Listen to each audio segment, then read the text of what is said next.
nossas vidas. Então, qual foi o motivo desse movimento soberano? Sabe, irmão, aquele conflito, aquela sua luta íntima, aquela coisa que ninguém sabe senão só você e o Senhor, aquele tropeço, aquela coisa que está te atraindo e o Espírito Santo está te falando, buscando rasgar você no meio, dividir o seu coração. Venha, venha, venha, busque, conquiste, faça, alcance. Né? Seja em que sentido for, o Senhor faz movimentos soberanos abaixo da superfície. Com qual finalidade? Verso 8. Vendo isto, Simão Pedro prostrou-se aos pés de Jesus. Esse é o propósito de qualquer movimento soberano do Senhor abaixo da superfície. Meus irmãos, mais um detalhe. De novo, só em Lucas você vai ver esse destaque a respeito dos pés de Jesus. Marcos é o evangelho do servo, não é isso? Então você vai ver um destaque nas mãos de Jesus. Mas Lucas é o evangelho do homem segundo o coração de Deus, o sacerdote mediador. A ênfase de Lucas são os pés do nosso Senhor Jesus. Por exemplo, quando os evangelistas registram a cura do endemoniado de Gadara, o Gerazeno ou Gadareno, eles registram que então o Senhor fez tudo o que fez. Você conhece a história? Ele andava nos sepulcros, era amarrado com correntes. Lembra-se da história? E quando o Senhor o curou, os outros evangelistas vão dizer que ele estava, então, lúcido, são, diante de Jesus. Mas Lucas não. Lucas vai dizer que ele estava prostrado aos pés de Jesus. Porque Lucas enfatiza esses pés de Jesus. Aqui você já tem duas vezes. Você tem Pedro aos pés de Jesus, olha aí no verso 8, e você tem o leproso do verso 12, com o rosto em terra, prostrado aos pés de Jesus. Está vendo? Porque é uma ênfase de Lucas nos pés de Jesus. Então vamos voltar ao verso 8 e vamos concluindo. Prostrou-se aos pés de Jesus e disse: Senhor. Então eu queria que você notasse, irmão. Ali no verso 5 é mestre. Aqui no verso 8 é Senhor. Não é apenas alguém que tem direito de dar ordens, mas é alguém que é Senhor. Então ele diz: Senhor, retira-te de mim, porque eu sou um pecador.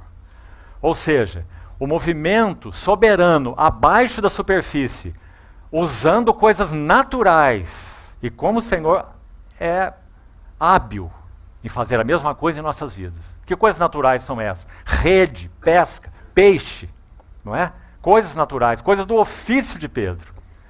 Sabe outra coisa que o surpreendeu muito, já que falamos em ofício? É exatamente isso. É que esse que ele conhecia como mestre, agora viu como Senhor, entrou no ofício dele. Como disse a poesia, entrou nas suas certezas. Entrou no que ele mais sabia fazer. Sabe o que aconteceu com T. Austin Sparks? Um dia ele se trancou no seu escritório dizendo para sua esposa: não me traga notícia de nada, não me chame, não me perturbe, não me leve comida, nada. Eu vou trancar no meu escritório porque eu preciso de uma resposta do Senhor. Sabe para o quê? Ele já estava ministrando a palavra há uns bons anos. Ele diz no seu relato, com humildade, que ele sabia fazer uma preleção sobre qualquer livro da Bíblia, dos 66, dizendo qual era o encargo central daquele livro, qual eram as ideias principais e o que o Espírito Santo queria dizer, através de cada um dos 66 livros. E sabe qual a conclusão que ele chegou naquele dia? Numa frase: o meu ministério é infrutífero. Infrutífero. Parece que a ideia é: eu estou instruindo cabeças. Martin Lloyd Jones passou por algo semelhante. Sua filha, tão querida dele, escrevia cartas para ele depois que ela se mudou de Londres, enquanto ele concluía seu ministério na capela de Westminster, em Londres. E ele correspondia com essa filha. Então a filha perguntou para ele como estava a Assembleia em Westminster. Sabe como ele respondeu? Naquela carta específica, ele disse assim: eu sei que essa Assembleia tem convicção.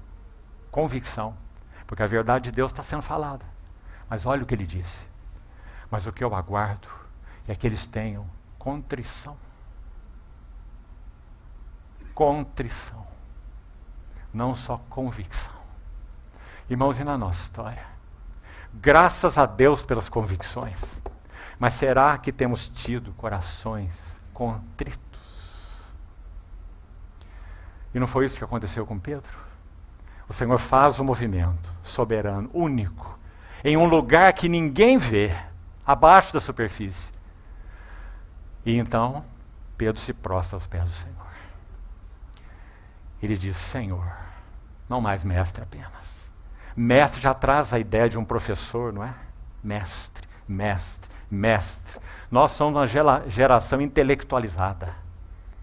Mas agora não mais mestre, agora Senhor. Ninguém se prostra aos pés de um mestre, não é? Mas se prostra aos pés de um Senhor. Mas então a próxima frase é tão paradoxal.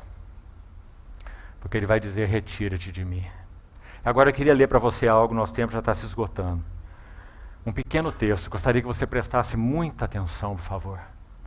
Esse texto é de Jonathan Edwards. Já ouviu falar nele? Foi um dos homens que o Senhor usou de uma maneira muito linda durante o grande despertamento evangélico do século XVIII. Um homem de profunda devoção. Partiu para o Senhor com pouco mais de 50 anos de idade, porque tinha problemas respiratórios graves. Estou narrando isso por causa do que eu vou ler. Então escute com atenção o que significa essa experiência que nós estamos procurando escrever aqui nessa narrativa de Lucas 5. Esse extrato é do diário de Jonathan Edwards. Então ele escreve assim: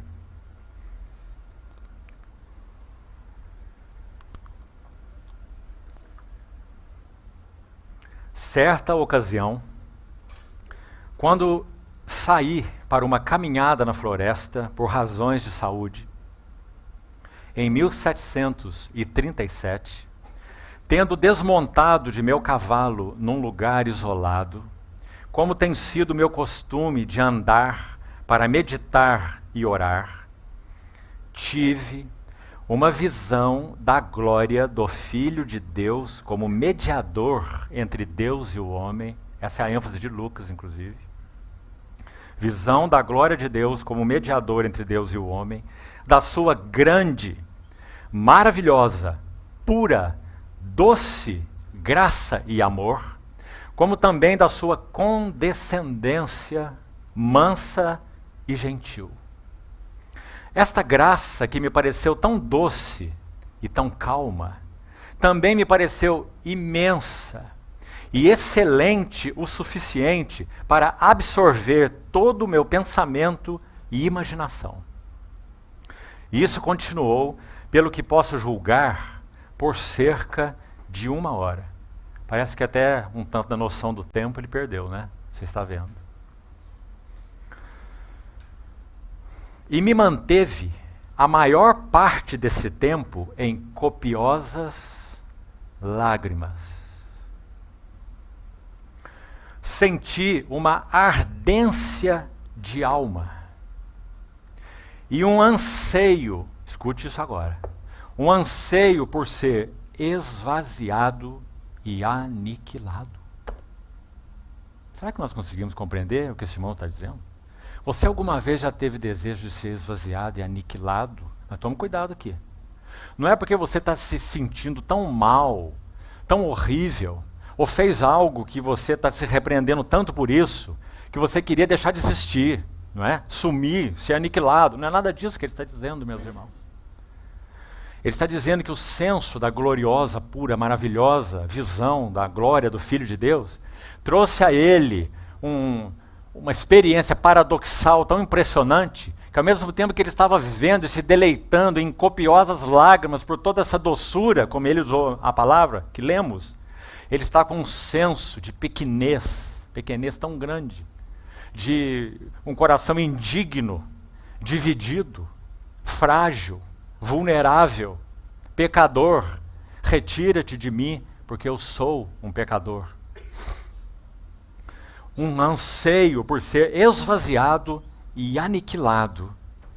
E eu não sei como expressá-lo de outra forma. Ouviu bem, irmão? Encontra até dificuldade em registrar o que ele está o que experimentou nessa